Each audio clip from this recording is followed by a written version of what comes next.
Ok, muy buenos días. El día de hoy vamos a hablar acerca de las políticas económicas de una nación. ¿Cómo se constituyen las políticas económicas de una nación? Generalmente se conforman por cuatro tipos de políticas. La política fiscal, que va a ir orientada sobre cómo yo obtengo mis ingresos como gobierno y cómo los voy a distribuir. La política monetaria, que de alguna manera va a influir en las tasas de interés por medio de movimientos en la oferta monetaria, que ya se va a ir viendo. Las tasas de interés, ya hemos visto en algunas clases que es muy importante tanto para captar inversiones extranjeras como para llevar a cabo, digamos, la inversión interna. La política cambiaria, que se refiere a qué? Al valor de la moneda, y la política de comercio exterior, que se refiere a cómo me voy a relacionar yo en términos comerciales con el extranjero. Y bueno, para esto es importante primeramente definir lo que es la política económica. La política económica va a ser el conjunto de estrategias y acciones que formulan los gobiernos para influir en la economía de un país. Pero ¿cómo lo hace, cómo va a influir en esta economía? Por medio de diferentes variables, por ejemplo, inflación, tasas de interés, inversión, empleo, fortalecer el tipo de cambio, PIB y exportaciones netas. Entonces estas variables van a dar como resultado una mejora, o se busca sobre todo una mejora en la economía de los países. Pero aquí es muy importante no confundir lo que es política económica con política social. La política social es una parte de la política económica y que va enfocada a la distribución de servicios sociales, protección, justicia social, etcétera, pero que bueno, tú le vas a poder dar una buena política social a tus individuos si tú tienes una buena política económica, si tú conjuntas correctamente las cuatro políticas que ya mencionamos anteriormente: política fiscal, monetaria, cambiaria y de comercio exterior. Y bueno, aquí en esta clase vamos a ver lo que es la política fiscal concretamente, que es, ya mencionamos, la política fiscal tiene que ver con cómo recaudo ingresos y cómo los voy a distribuir a la sociedad. Y bueno, comencemos con lo que es la política fiscal, que tiene tres componentes. Componente de la recaudación o de la obtención de ingresos, del gasto o distribución de estos ingresos que obtuve. Y bueno, cuando estos no se equilibran, cuando lo que yo recaudo y lo que yo gasto no es lo mismo, puedo recurrir a lo que es el endeudamiento, y esto me va a dar, o esperamos que tengamos, resultados muy buenos. Para esto es muy importante mencionar que, bueno, la política fiscal, sobre todo enfocada en estas dos partecitas, puede tener una política expansiva y contractiva. ¿A qué se refiere política expansiva? Se refiere expansiva, ¿por qué? Porque lo que va a hacer es incrementar la demanda agregada, hacerla crecer. En la política fiscal van incluidos lo que es el gasto y los impuestos. Si el gobierno baja los impuestos, hace crecer el consumo y también la inversión privada sobre todo. Si incrementa el gasto, también va a hacer crecer la inversión. ¿Qué tipo de inversión? La inversión pública. El consumo de gobierno finalmente implica una inversión y una demanda eh, mayor en la nación. Recordemos que la demanda agregada se compone de consumo, que es de los particulares, inversión, que es por parte de los particulares, el gasto, que es el consumo del gobierno, y las exportaciones netas. Entonces, cuando se busca una política fiscal expansiva, se busca repercutir favorablemente en lo que es en consumo, inversión y gasto, hacerlo crecer. Y esto, bueno, si se incrementa la demanda agregada, eh, o la demanda de bienes, servicios en una nación, se va a aumentar finalmente el empleo, ya lo sabemos. Pero bueno, a medida que hay más empleo, hay más dinero y hay más demanda de productos, y puede tener un efecto de qué? De aumentar la inflación. Contrario, cuando tenemos una política fiscal contractiva, lo que se busca es disminuir el gasto público y subir los impuestos, es decir, que te quede menos para consumir o para invertir, ya sea inversión de particulares o de gobierno, ya sea consumo de particulares o consumo de gobierno, que quede menos, ¿no? Pero esto va a traer que, si hay menos consumo e inversión, pues haya menos demanda agregada y producción. Y esto finalmente va a ocasionar que haya menor nivel de precios porque hay menos demanda. Entonces, digamos aquí, tú puedes utilizar política expansiva o contractiva. Cuando tú buscas una política expansiva, sobre todo lo que quieres hacer es aumentar el empleo, aumentando ¿qué? Demanda agregada por medio de qué? De aumento en consumo e inversión. Pero puedes traer como consecuencia negativa o un efecto colateral un aumento de la inflación. En la contractiva, lo que tú buscas es controlar qué? Los precios. Y si los precios o la inflación se te está yendo mucho, lo puedes hacer con una política contractiva, pero sabes que vas a repercutir finalmente en qué? En el nivel de empleo. Entonces, ya depende de qué quiera cada nación y vamos a ver más adelante qué tipo de política fiscal se está obteniendo en la mayoría de los países de América Latina sobre todo y concretamente en el caso de México. Vamos a poder ir diferenciando, ¿no? Qué tipo de política están teniendo. Y bueno, decimos, primeramente, vamos a analizar, ya decíamos que la política fiscal tiene tres componentes, ingresos, gastos y deuda. Vamos a comenzar con los ingresos y los ingresos pueden venir desde fuentes tributarias como no tributarias. Las tributarias son lo que nosotros conocemos generalmente ya, digamos, como aportaciones, sobre todo por impuestos, ya sea al gobierno federal, al gobierno estatal o al gobierno municipal. En el caso de México hablamos federal, estatal y municipal. Sin embargo, en otras naciones podemos hablar de impuestos federales y impuestos en las provincias, ¿no? Porque en el caso de México se divide la nación se divide en estados. En México, ¿qué tenemos como impuestos? Y en la mayoría de las naciones, digamos, los impuestos federales pasan a ser prácticamente los mismos. El impuesto sobre la renta, o ISR, que se hace referencia ¿qué? Al impuesto sobre lo que tú ganas, ya sea como empresa física, como persona física o como persona moral. Y el impuesto al valor agregado, que es un impuesto que se va a imponer sobre el producto, digamos, por la producción de un bien, ¿no? O la compra de un bien producido. El impuesto sobre automóviles nuevos. La primera vez que los adquieres, realizas un impuesto o te aplican un impuesto. El impuesto especial sobre producción y servicios.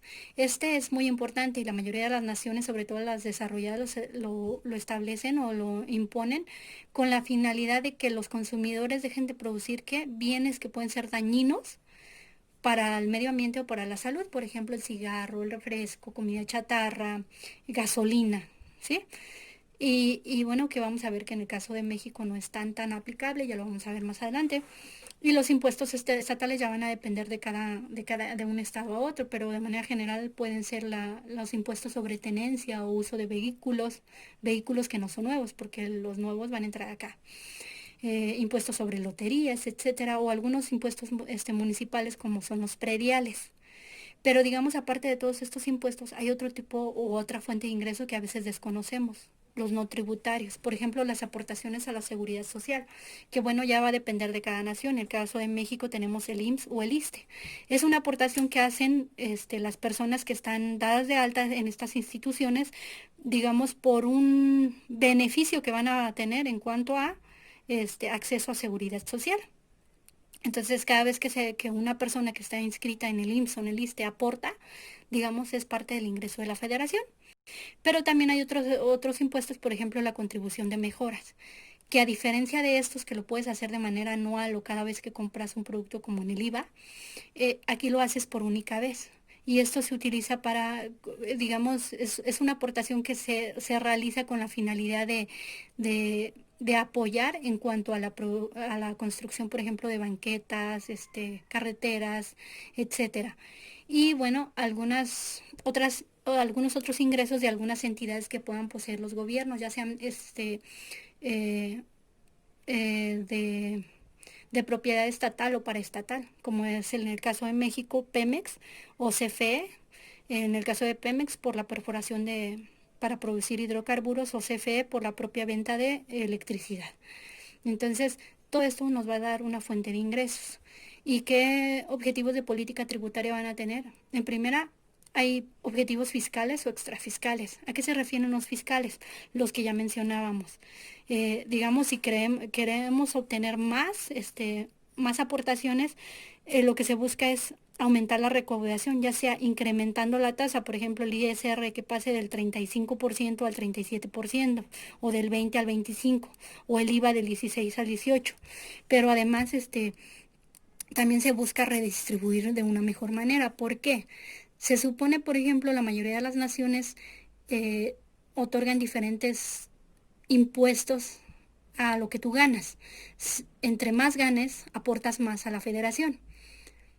Se supone que el que más gana debe de aportar más, pero cuando se distribuye y se construyen escuelas, hospitales, etcétera, pueden acceder a él cualquier tipo de persona. Entonces, es una manera de distribuir la riqueza, quitarle un poquito a los más ricos y darle un poquito más a los pobres.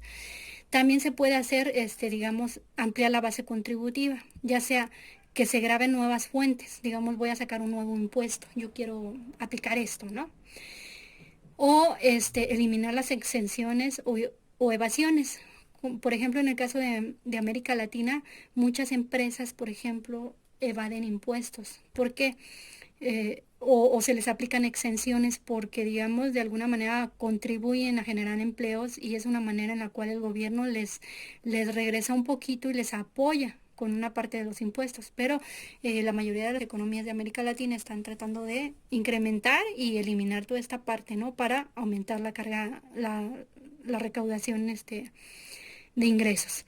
Pero además hay otros objetivos que son extrafiscales.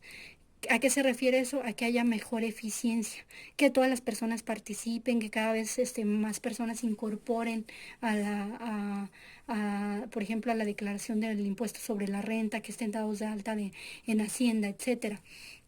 ¿Y cómo se hace? Pues mediante el control de la actividad económica, fomentando, por ejemplo, en el caso de México, que cada vez, bueno, por medio de los bancos puedes rastrear qué personas están percibiendo más ingresos y de alguna manera irlos incluyendo o haciendo que se den de alta tanto en el SAT como, digamos, en el Seguro Social y por medio de ellas, bueno, ir controlando, ir obteniendo un poquito más de recursos, pero esto implica finalmente muchos retos, porque sobre todo las economías de América Latina tienen una baja participación y recaudación de impuestos, o sea, no se hace de la manera correcta y no todos participan como en las naciones desarrolladas.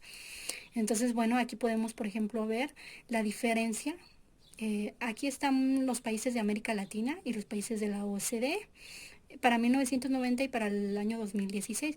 Nosotros aquí podemos ver, por ejemplo, que la mayor parte, la mayor contribución que se realiza en cuanto a recaudación eh, impositiva va a estar principalmente lo que es el ISR, el impuesto sobre la renta o sobre lo que ganas, pues, y ha ido aumentando. Y le sigue esta partecita que viene en verde, que es el impuesto sobre el valor agregado, lo que se conoce como el IVA. Entonces, de hecho, la mayoría de las naciones están entrándole mucho sobre esta parte. Pretende que la mayor parte de la población aumente esta participación del impuesto sobre la renta. Que digamos sí se está aumentando, ¿no? O sea, si vemos aquí en 1990 al 2016 ha incrementado notablemente. Más sin embargo, comparado con los países de la OCDE, pues sigue siendo bajita, ¿no? Entonces, ahorita vamos a ver cómo está aumentando esta partecita. Digamos, en la región el promedio de los tributos en la región de América Latina llega al 23% de la recaudación de tributos en proporción al PIB. Muchas de las variables ya hemos venido viendo que se miden en proporción al PIB. Ajá, deuda, déficit fiscal, etcétera. Entonces, el 23% de lo que es el PIB, eh, digamos, viene dado la recaudación representa una parte proporcional al 23% de todo lo que se produce en una nación, mientras que para los países de la OCDE representa el 34%. ¿Qué vemos acá en el caso de México? En el caso de México, aquí por ejemplo tenemos todos los países de América Latina para el año de 2018 y podemos ver por ejemplo que el promedio de América Latina es del 22.8%.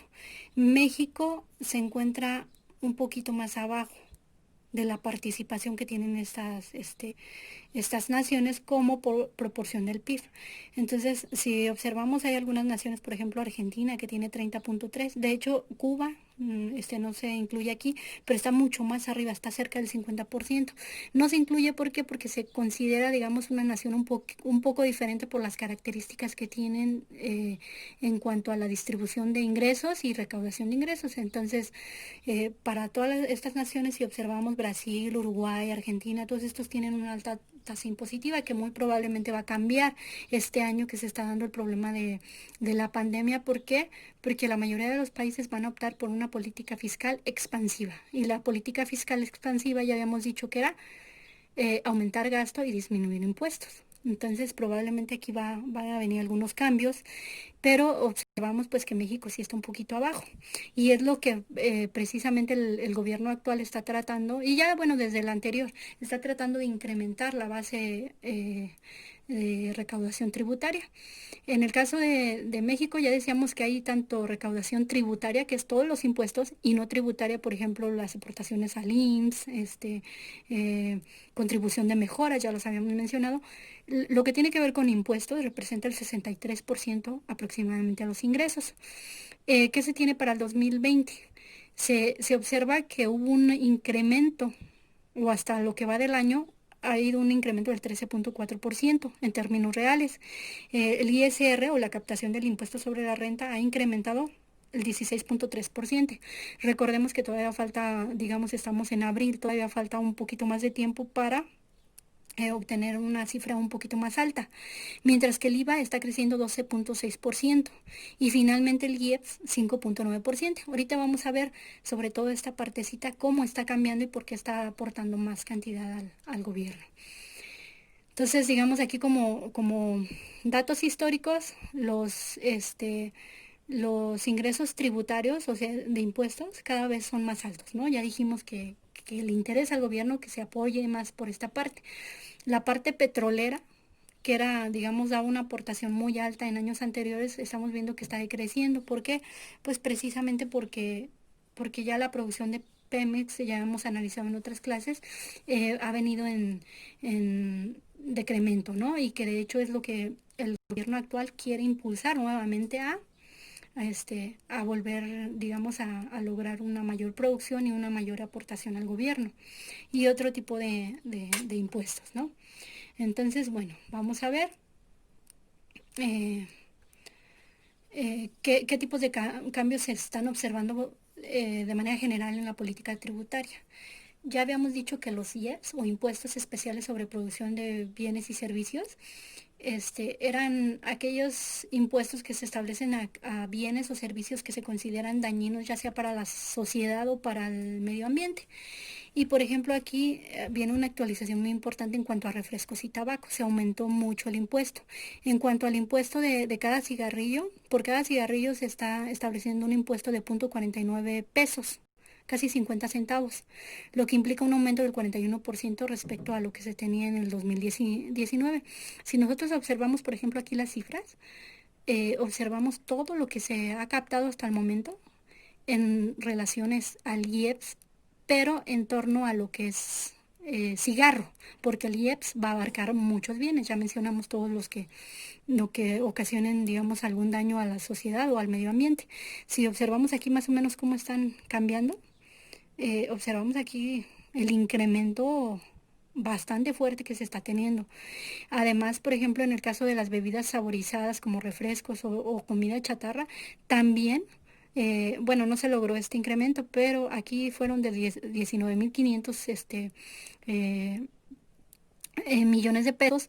En el caso de refrescos y comida chatarra va un incremento de 5.249 millones de pesos. Esto va a implicar que, pues, que el gobierno va a tener más ingresos. De hecho, no solamente en estos bienes, o sea, se han venido dando muchísimos cambios para lograr una mayor captación de impuestos, ¿no? Se crearon más impuestos, por ejemplo, al momento de darte tú de alta en Hacienda, te dan un certificado de sello digital y que te sirve para hacer trámites legales oficiales, ¿no? Y bueno, se creaban más impuestos en el momento que tú cometas algún error o alguna omisión, se te va a dar de baja este sello digital. De hecho, algunos empresarios dicen, por ahora sale más caro tener un error o una omisión en el cálculo de impuesto porque te lleva a pagar penalizaciones demasiado altas que pueden representar hasta el 150 o 200% de la contribución que tú originalmente ibas a hacer. Entonces, se están haciendo estos cambios. Hay más impuestos en cuanto a las empresas con operaciones en el extranjero que anteriormente no tenían que ser dadas de altas aquí en México. o no tenían que estar registradas en el SAT.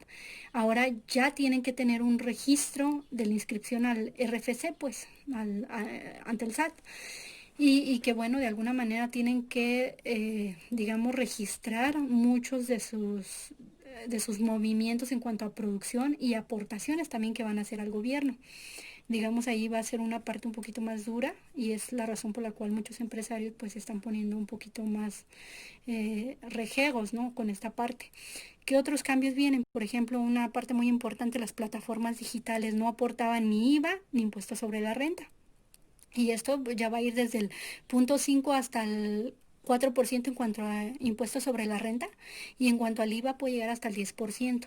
Esto, digamos, para que quede un poquito más claro, ¿a qué se refiere? Por ejemplo, el Uber, el Facebook, el Netflix, Mercado Libre, Amazon, anteriormente no hacían aportaciones en cuanto a ISR y en cuanto a IVA. Y ahorita, digamos, estas plataformas van a retener automáticamente esta partecita que se la van a dar finalmente al gobierno. Y que bueno, finalmente creo yo, desde mi perspectiva, que va a ir se va a reflejar finalmente en el consumidor, ¿no? O sea, no nada más lo va a pagar Amazon o Mercado Libre o los vendedores de Mercado Libre, sino pues ellos van a incrementar, digamos, el precio de los productos, ¿no? Ahora, otra partecita muy importante. Bueno, aquí para concluir decimos que ha habido cambios en el impuesto sobre la renta, el valor agregado, impuestos especial sobre producción y bienes y servicios o el IEPS. Todos estos, sobre todo aquí, vinieron muchos cambios que van a dar más aportación. Lo que el gobierno actual quiere es obtener más ingresos. Pero también hay otra partecita que es, digamos, para mí muy importante mencionarla, el Fondo de Estabilización de los Ingresos Presupuestales. Este se estableció ya hace prácticamente 2 décadas, este, con la finalidad de ¿qué? De financiar, de que los gobiernos pudieran financiar sus impuestos sin decretar, por ejemplo, gasolinazos o algún otro tipo de operaciones cuando el gobierno no tiene los suficientes ingresos para realizar sus gastos, puede recurrir a este fondo de estabilización, pero digamos es como un caso en el cual, digamos, tú ya no puedes realizarlo de otra manera, puedes agarrar un poquito de estos ahorros, pero si nosotros vemos, por ejemplo, aquí, de hecho, en el año 2019 se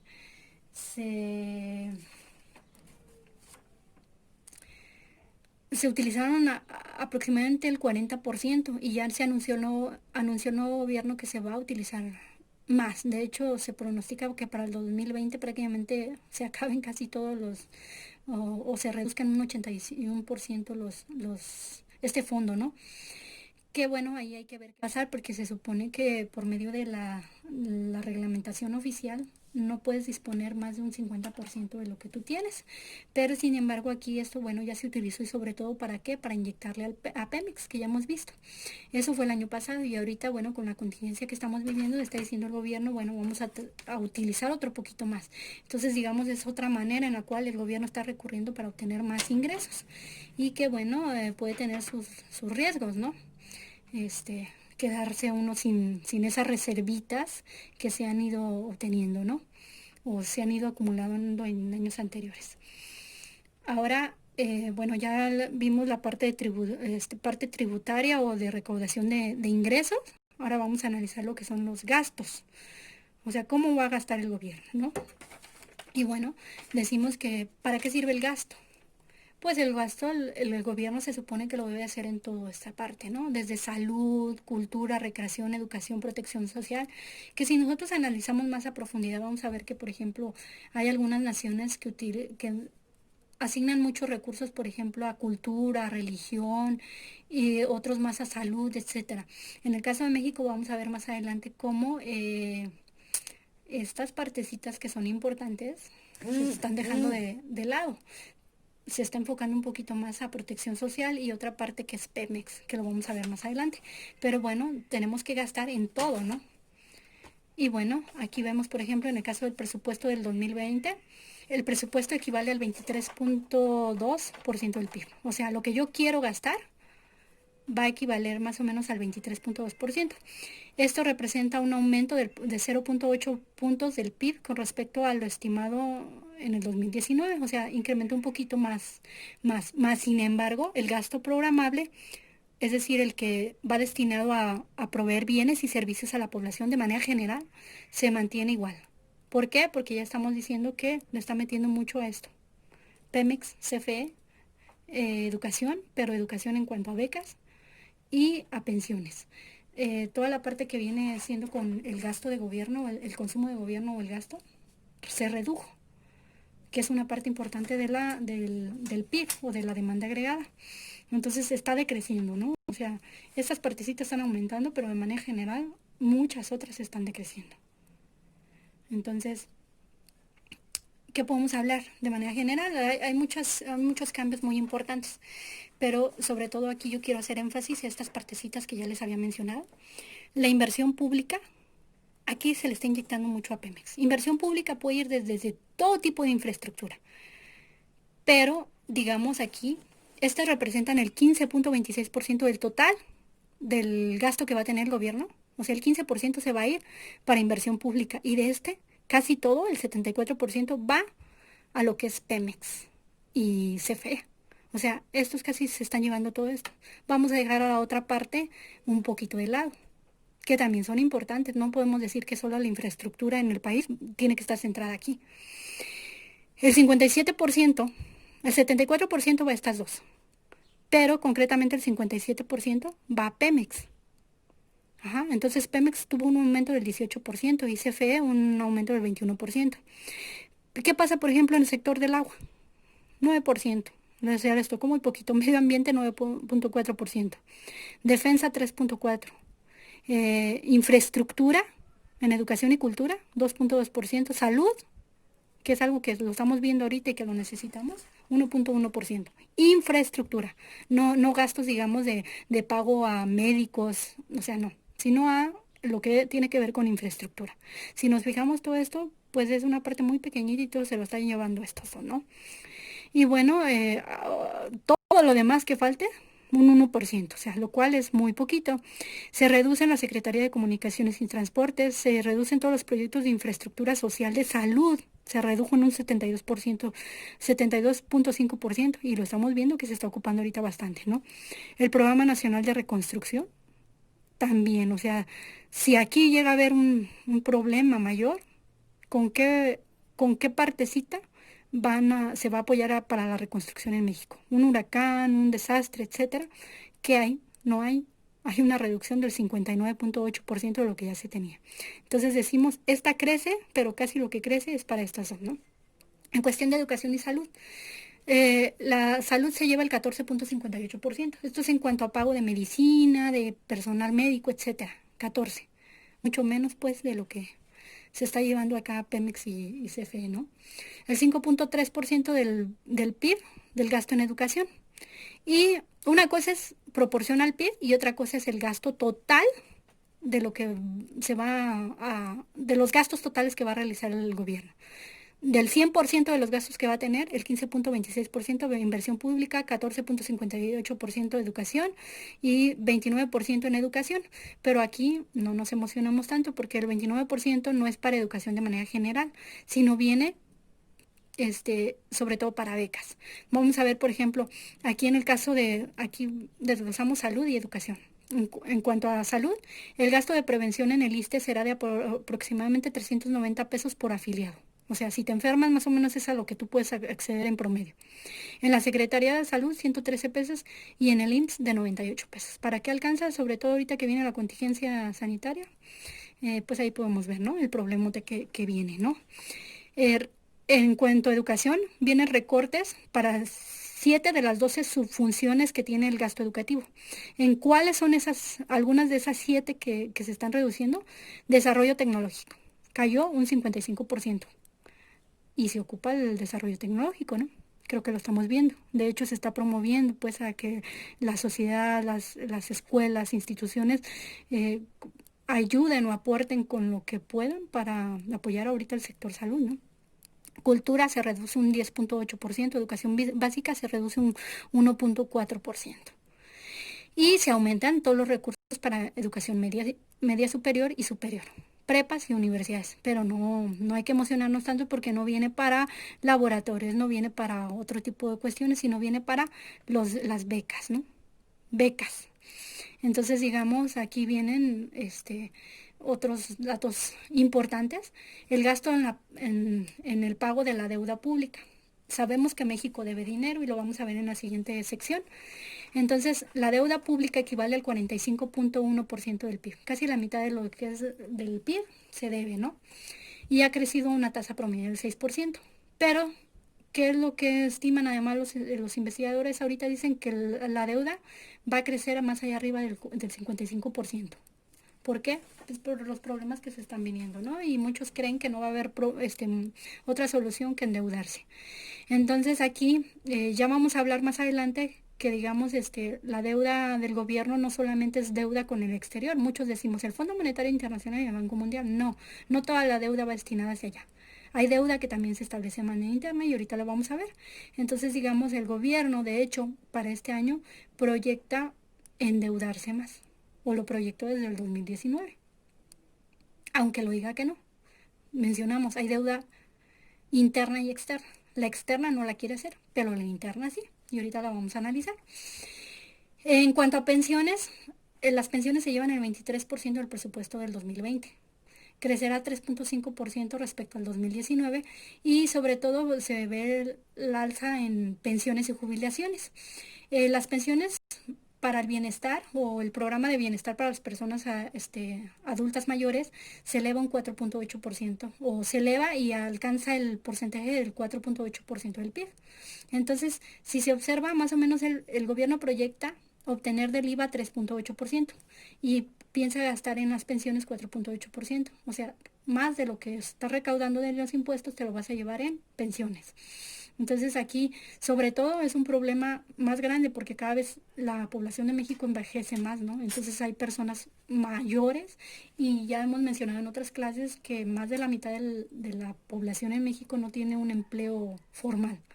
Entonces esto va a ocasionar pues un problema bastante fuerte. ¿Por qué? Porque sobre todo vemos aquí, nosotros analizábamos anteriormente que la política económica no hay que confundirla con política social. Y mayormente se le está dando una mayor proporción a la política social, ¿no? Que a la política económica. Si haces crecer la economía te da para dar mayores recursos aquí. Entonces, bueno, y aquí hay que aclarar muy importante que no necesariamente las reducciones impliquen que se van a hacer malas cosas. Todo depende de cómo se administren esos recursos. Si realmente se van a hacer de una manera correcta, probablemente las cosas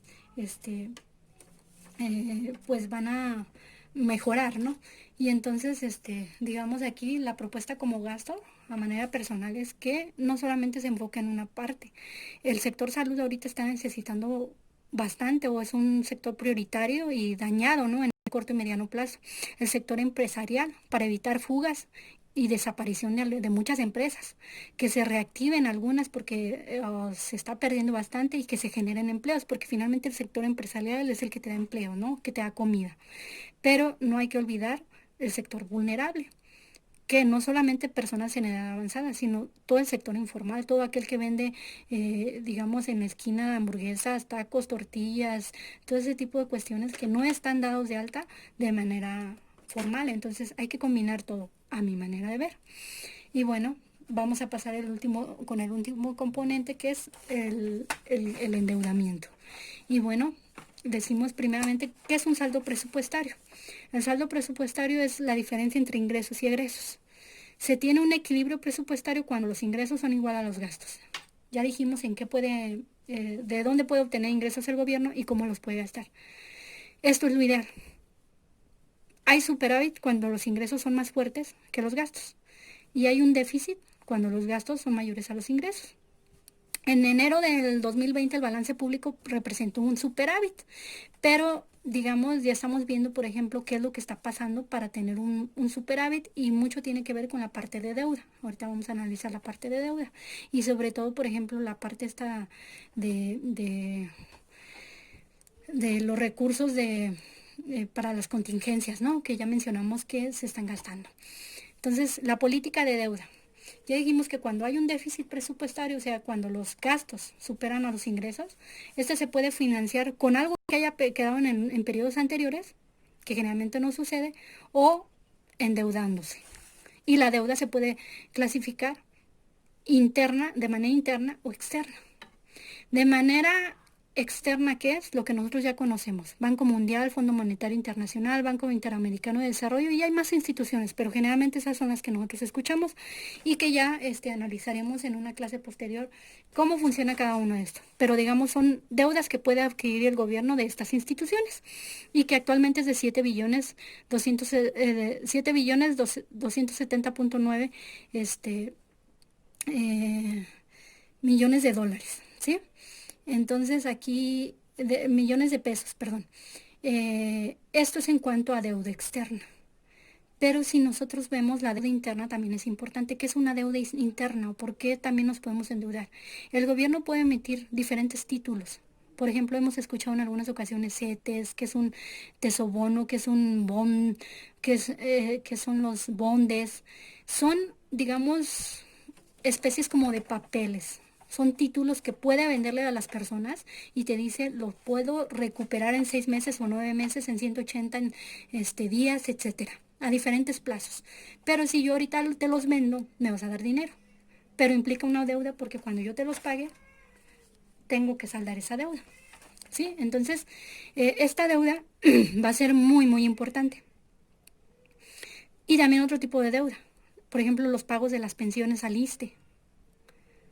Las personas hacen aportaciones y en algún momento cuando lleguen a la vejez tiene que saldar esa deuda. Entonces la deuda interna también es muy importante y el gobierno planea incrementar todo este tipo de deuda. Sobre todo va a incrementar la parte de los CETES y los bondes. Ya posteriormente hablaremos de las características de cada uno de estos, pero digamos los va a incrementar en mayor medida y va a reducir los bonos y los sudibonos, que son otro tipo de bonos y que tienen otras características. Ya hablaremos por qué el gobierno va a reducir unas o va a reducir otras, ¿no? Entonces, con esto se proyecta que la deuda interna en México se va a incrementar notablemente. Aquí hay una parte muy importante. El 65% de la deuda pública, o sea, ya sea interna y externa, está documentada en pesos. Anteriormente había o se contraía en dólares, pero sabemos que si los dólares suben, pues nuestra deuda sube. Y fueron problemas que tuvimos en las crisis anteriores. El 35% está denominada en moneda extranjera. El problema, aunque sea deuda pública en pesos, el problema es que gran parte de esta deuda viene de quiénes, o se emiten de valores gubernamentales y que los dueños, ¿quiénes van a ser? Son residentes extranjeros que pueden llegar a tener problemas. Por ejemplo, digamos, ahorita ya los inversores están viendo que se están gastando los fondos de contingencia del país. Eso puede poner en riesgo, ¿no? Porque digamos, en un momento dado que el gobierno necesite más, ¿con qué va a, a responder para ciertas características que se presenten en la economía? Si el gobierno presenta finanzas públicas sanas, eso es bueno. Entonces, por lo tanto, ahorita el gobierno quiere inyectar mucho dinero a Pemex para que luego Pemex le aporte. Ya decíamos que Pemex aporta una parte de los ingresos. Quiere reducir los gastos en inversión. O sea, implica menos gasto, menos egresos y incrementar la recaudación fiscal. Ya dijimos que se está inventando IEPS, IVA, ISR, etcétera, para tener un superávit primario. Ya dijimos que sí hay un superávit en México, pero hay un superávit primario, que también el gobierno ahí tiene que hacer énfasis. ¿A qué se llama superávit primario? Nada más ingresos y gastos, del resultado entre ingresos y gastos, sin tomar en cuenta lo que yo tengo que pagar de deuda. Entonces aquí es muy importante. ¿Por qué? Porque digamos, si los gobiernos empiezan a ver que, bueno, toda esta parte se está reduciendo, eh, además, en años anteriores las tasas de interés eran muy atractivas, se ofrecían arriba del 7% en México, ahorita está en el 6.5%, por cada 100 que yo invierto, obtengo 6.50, o sea, están bajando, ¿no?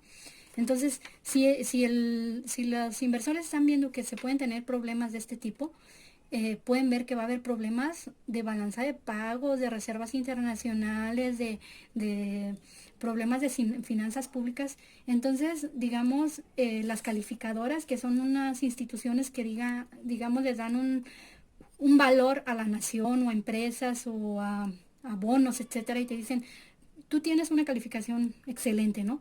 Si las calificadoras empiezan a dar calificaciones crediticias desaprobatorias, entonces van a generar alarmas con los inversores y esto, digamos, va a generar un problema muy, muy fuerte en la economía, ¿no?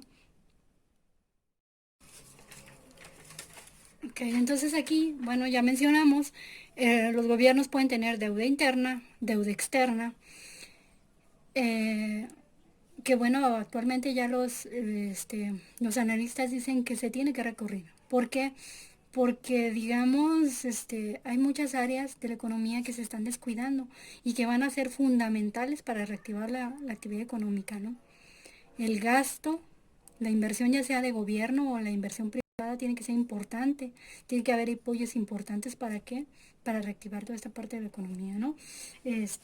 Y bueno, sobre todo aquí el gobierno lo que sí está planteando es la inversión pública interna, que ya decíamos, hay diferentes títulos, pero está planteando que esta parte no se contraiga, aun cuando dicen, bueno, algunos analistas dicen México cuenta con buena calidad crediticia para que nos otorguen préstamos aquí, cosa que otras naciones no la tienen, y que bueno, los préstamos van a surgir desde diferentes naciones, ¿no? O sea, la solicitud de préstamos.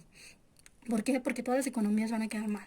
Unas peor que otras, pero bueno, finalmente todas van a recurrir a esta parte. Y además aquí es otra parte que también es muy importante, la parte eh, del los fideicomisos. Una cuestión que también los inversores y los analistas están analizando. ¿Por qué? Porque bueno, esta parte de la eliminación de los fideicomisos son como una partecita en la cual los gobiernos, cuando no pueden cubrir con ciertas áreas de la actividad económica, pueden recurrir, digamos, con terceras personas para que estos gestionen o lleven a cabo las inversiones en estas áreas. Por ejemplo, las cuestiones agrarias, programas de escuelas de calidad. ¿Qué otra cuestión? Mm, o sea, los fideicomisos que se van a eliminar son 281 en total. Y todos los recursos, digamos, anteriormente existían estos fideicomisos y el gobierno les aportaba una partecita para que estas personas, estas terceras personas, pudieran suplir las deficiencias del gobierno. Entonces se eliminaron esos 281 por decreto hace 15 días. Entonces la parte que se les había otorgado la tienen que regresar a más tardar el día 16, 17 de abril, algo así, a la federación. Entonces eso va a implicar un ingreso más del gobierno, pero que bueno, finalmente ya también está poniendo en aprieto a la economía y a los inversionistas. ¿Por qué? Porque bueno, el gobierno ha dicho, este dinero se va a utilizar eh, para programas sociales, ¿sí? Como el adelanto de las pensiones, que ya se ha estado estableciendo mucho en las noticias, el programa Sembrando Vidas, o sea, para agricultores, algunos programas de agua potable y construcción de vivienda para personas más necesitadas. Pero bueno, o sea, se le está quitando a mucha otra parte de infraestructura y mucha parte de la economía y se está destinando a una parte que, bueno, finalmente el gobierno lo ha dicho ya en muchas ocasiones. Son poblaciones es la población o el segmento más vulnerable, ¿no? Y bueno, aquí por ejemplo podemos ver cómo México en relación a la deuda externa tiene una deuda del 8.1% en relación al PIB, que es muy pequeñita si lo comparamos con otras naciones, por ejemplo, Argentina, que es del 41.8%, y que de hecho en días pasados ya Argentina dijo, bueno, que suspendía los pagos externos porque ya no tiene, ¿no? Y va a ser el caso de muchas naciones, porque todas estamos enfrentando la misma situación, pero hay muchas, por ejemplo, Salvador, Ecuador, Panamá, que tienen una deuda mucho más alta, incluso en el caso de Colombia, ¿no? Colombia, Uruguay, y bueno, algunas que tienen un nivel de endeudamiento todavía más bajo que México, y es del 8.1%. Pero si nosotros vemos aquí, por ejemplo, el gobierno federal, de la deuda total para el 2018, ya vimos que para el 2019 aumentó, ¿no? arriba del 40%. Para el 2018 la deuda interna era de 25.6% y la externa del 8.1%. O sea, la proporción de la deuda interna es mucho más alta en proporción al PIB que la deuda externa. Y es algo que generalmente no se habla, ¿no? Y que bueno, aparte esto incluso antes de la contingencia ya se había anunciado que se iban a emitir más bonos para endeudarse internamente el gobierno, ¿no? Vamos a ver en los siguientes días qué pasa con esta parte. Y bueno, aquí más o menos vamos viendo la deuda total, cómo va evolucionando. Esta era la deuda proyectada para el 2018, el 2019, bueno, finalmente cerró en 42.7 y en el 2019 vuelve a subir. Y bueno, aquí se va viendo más o menos históricamente desde el 2000 cómo se va incrementando. Y aquí vienen unos datos muy importantes. Los analistas dicen que la deuda per cápita, esto es más o menos lo que va hasta el 2019, ¿no? Deuda per cápita, ¿qué se refiere per cápita? Cuando utilizamos el término per cápita se dice en promedio por la población. Si somos mil, mil personas y se reciben 1,000 pesos, el ingreso per cápita sería de 1 peso. Entonces, si la deuda es de 1,000 pesos y hay 1,000 individuos, la deuda per cápita sería de 1 peso. 1 peso en promedio por persona. Y sé que es más o menos lo que debe cada ciudadano. Aquí se ve más o menos el promedio de lo que ha venido debiendo la sociedad o los mexicanos a lo largo de estos años. Y dice que se proyecta, en el 2019, cada mexicano en promedio debe 86,000 pesos. Y se proyecta que para el 2021, llegue por lo menos a los 104,000 pesos. ¿Por qué? Pues porque vemos el problema del COVID-19, vemos que el tipo de cambio está subiendo. Si sube, eso en primera genera inestabilidad para la deuda interna, pero además incrementa el monto de la deuda externa, porque gran parte de las deudas que se contraen con el exterior vienen denominadas en dólares. Y esto va a incrementar los pasivos o lo que se conoce comúnmente como deuda, ¿no? Las salidas del gobierno. Entonces, cada mexicano va a incrementar a 104,000 pesos. Mientras que, por ejemplo, para el 2001, cada mexicano debía 22 pesos. Entonces, se está incrementando, ¿no? Ahí más o menos es un dato muy importante y podemos ver la deuda bruta general, o sea, tanto interna como externa, comparada con otras naciones. Y hay naciones que deben mucho más como Japón, Estados Unidos, pero bueno, el nivel de actividad económica es mucho más alta.